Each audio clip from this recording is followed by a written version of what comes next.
Hello. Um, Between 76 and 79, 80, or up to 81, I believe, Varsha and I managed an Indian restaurant in Palo Alto. It's called Nataraj.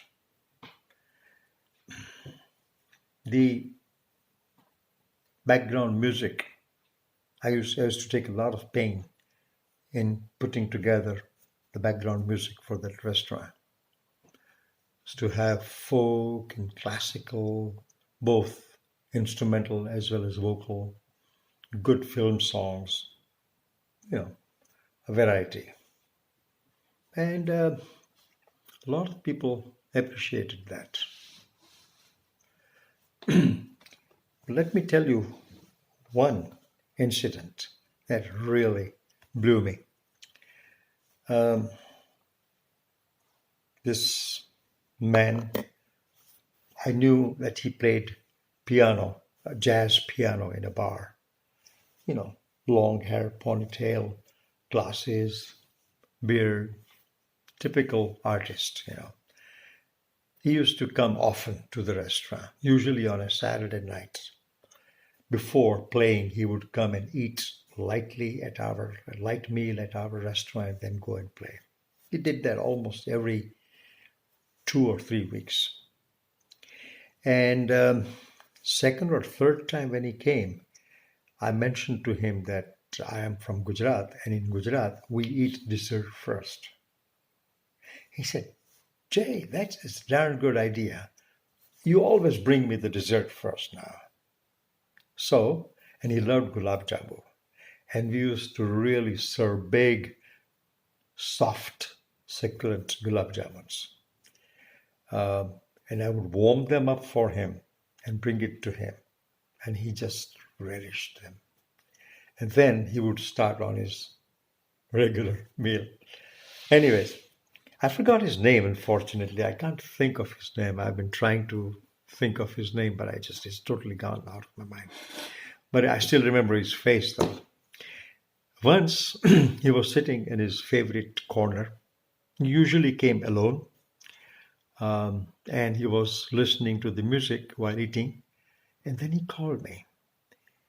He said, Jay. He said, this is beautiful sitar. I said, yes, it is. He said, it's not Ravi Shankar. I said, nope. He said, it's not Nikhil Banerjee. I was a little bit impressed. I said, no, it isn't.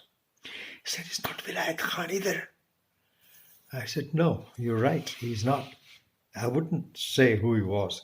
He said, who is he? I just smiled.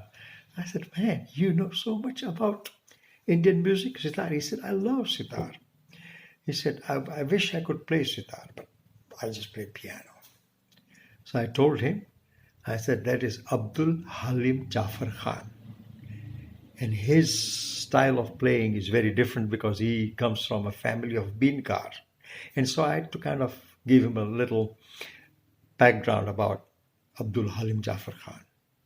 I didn't know much. All I read was on the back of the album, the vinyl. He said, Jay, do me a favor. Please record everything you have, whatever he has done and you have. I want everything Abdul Halim Jafar Khan has done, and that you have. I said, sure. So I made him 2 tapes of Abdul Halim Jafar Khan.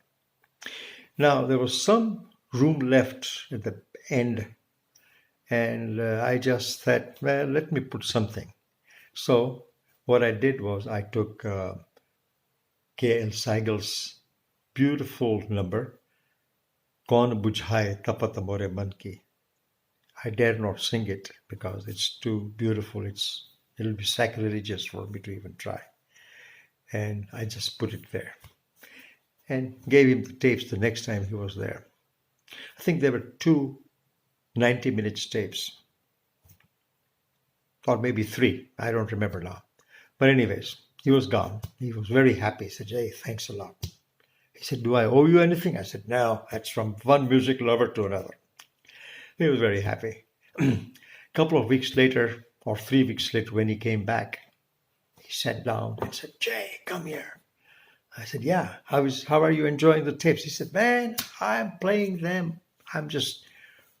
They're almost ruined. I played them so much." He said, "I have worn them out." I said, "Good. I can always make you another fresh batch." He said, "Yeah. But listen, tell me, who is that male singer at the end?" I said, "Why?" He said, "I've never, ever heard such a beautiful voice." I said, "Really? You really like that?" He said, "I love it. It's a sad love song, isn't it?" I said, "Yes, it is." And he said, "Who is he?" And I told him. And he just listened to it.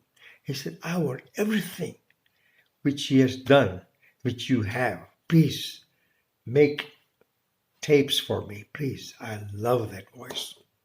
And I did. I had about 65 to 70 of Seigel's songs then. And I made tapes and tapes and tapes for him. And he took them. And he loved them. Isn't that beautiful? You run a restaurant, you serve people with your ethnic food, your Indian food. Plus, you do a lot of cultural ambassadoring, which we did. That man was a connoisseur of music. I still can't get over the fact that he could really tell that that sitar was played by none of those guys. Even I would be kind of, confused. Who am I? But he was right on the dot. Wonderful.